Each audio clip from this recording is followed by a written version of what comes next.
Okay, to start with, take some 16 gauge sterling and make my drawing, and then I glue it on the sterling.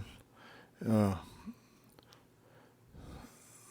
and this will be the top half of the pendant. We're going to put two pieces together. And I saw it out with my jeweler's saw. This is going to be a inlaid sterling pendant with a gold cross and turquoise inlay. Okay, the center is cut out, and the next outside of the pattern will be cut out.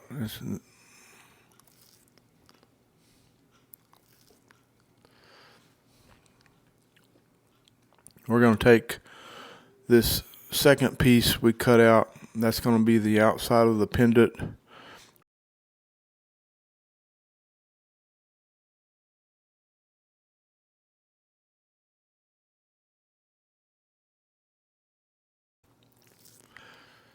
And then I'm going to sand it up, sand them both up with 400 grit sandpaper. Get all the imperfections out of it.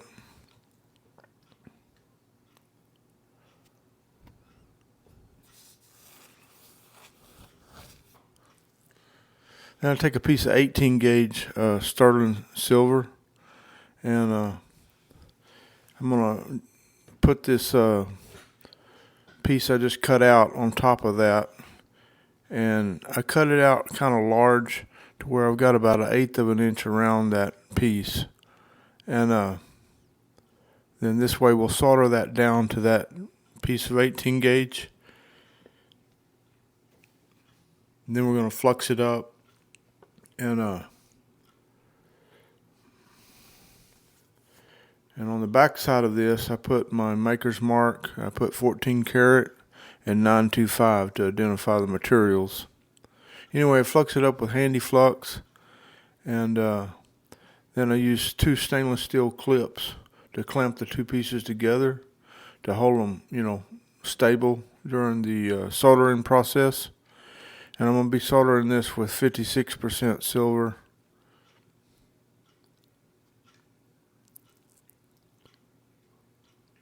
And I just heat around underneath and on top a little bit, and just add the solder around the edges. And then that just I draw it with the flame all the way around. Make sure it's completely joined. And then we're going to saw that out right up against that circle. And then we'll take a sanding wheel and a file, and we'll start working on the edges of that to make it look like one solid piece with a recess in the middle. And that recess is where our inlay is going to be. And we're going to put a gold cross down in that recess in the center. Anyway, just get it all cleaned up, remove all the solder, and I mark a hole with my center punch on the top dog ear, and I'm going to drill that hole out with a 1/16 inch bit, and that's where my jump ring is going to go through for the chain to ride in.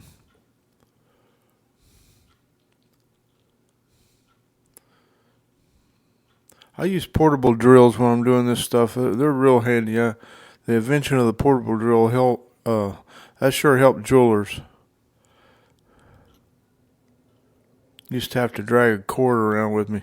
Now I've got a rotary tool that I use all the time. I've got me a little ball burr on it, and I'm just hitting the back side of that and the front side of that hole, and it takes out the burrs from the drill bit.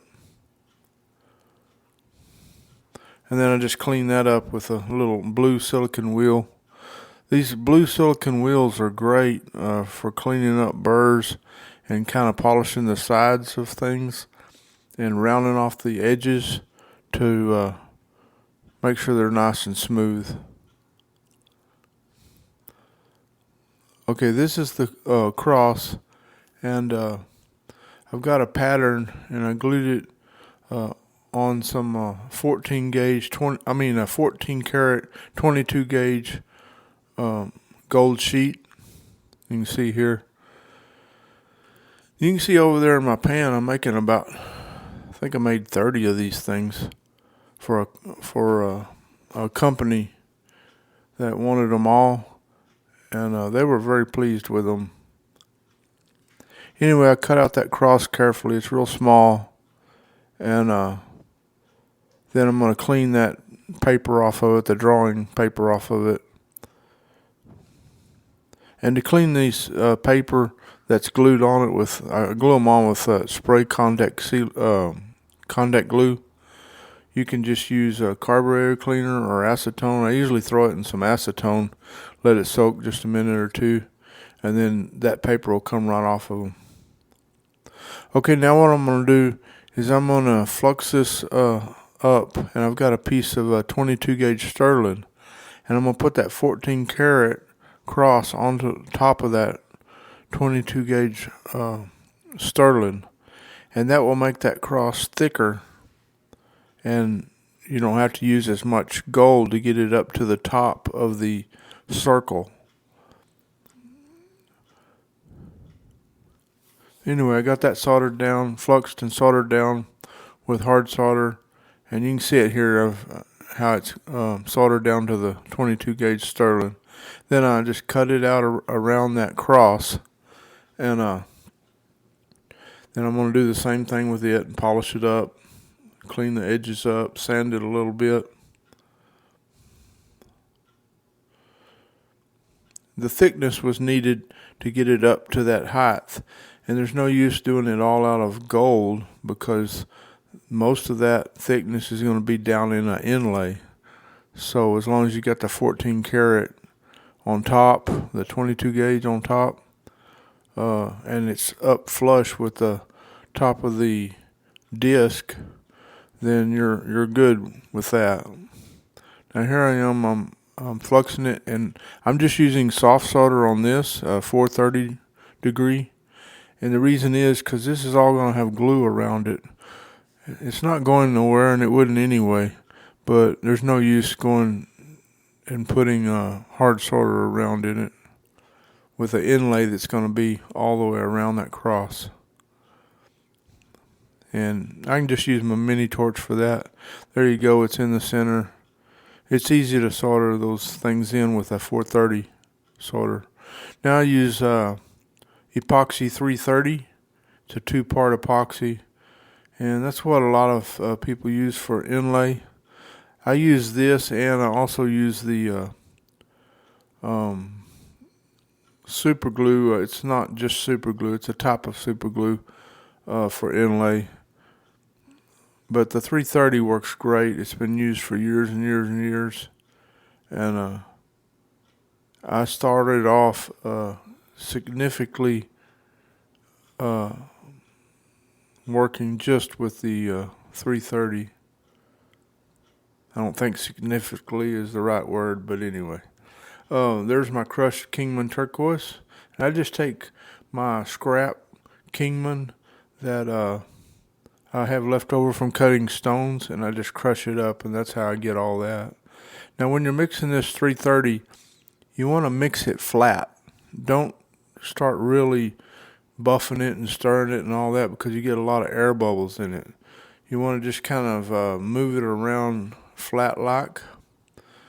And I just put the turquoise into the 330 in this case, and just mix it all around real good. And then I'll take it and I'll just push it all into around this cross. And then as it sits in there, it kind of levels out, and the turquoise pieces will be sticking up above everything, and all that will be sanded down. I get the air bubbles out by just applying a little heat to it, because you will get air bubbles in this 330, and all you have to do is apply just a little bit of heat, and all the air bubbles will pop out of it. And then you just want to make sure you have that whole cavity filled real nice. Anyway, then I let it set for 24 hours. There's a picture of it right there. I take the next day. I take a 180 grit sanding disc, and I just start sanding that turquoise, down. I try to stay out of the silver at this point. And I just take me some blue masking tape and glue it down to my work table. That way it don't move around. And you also want to be real careful as much not to breathe this coming off of this glue.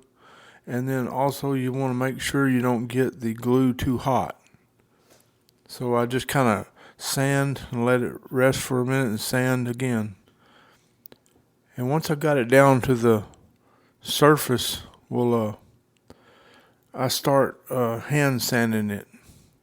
And this is just the way I did all of these. I started with 320, went to 400, 600, 800, 1,000, 1,500, and then I finally wound up with 2,000. And I just did it by hand. The thing is here, if you put this 330 on a buffing wheel, and I've tried it several times, you got to be real careful because it heats it up real fast, and it can drag your epoxy, soften it and drag it out of the inlay. So I prefer to just do it by hand. And when I finish everything, I just put it on a blue cloth and sand it a little bit. It kind of cleans it up. And then I even polish it on some leather a little bit. And then I have these little polishing pads, and I polish it with that, go over it and everything. Most of the polishing on this is just done by hand. And I'm sure you can do it with some of your motorized pieces, but I did every one of these by hand, and they all turned out really nice. Now I'm putting a jump ring on it, and I'll solder that together, and we're ready for the chain after that. I continue to polish it up real nice, and keep checking it to make sure there's no holes in the inlay. If you do get a little tiny hole in your inlay, you just have to fill it back in. You can use super glue for that. That's fine on this 330. And you can then just resand it and repolish it. And that happens a lot. Hey, this is the finished product right here. Please like and subscribe to my channel. I'd really appreciate it.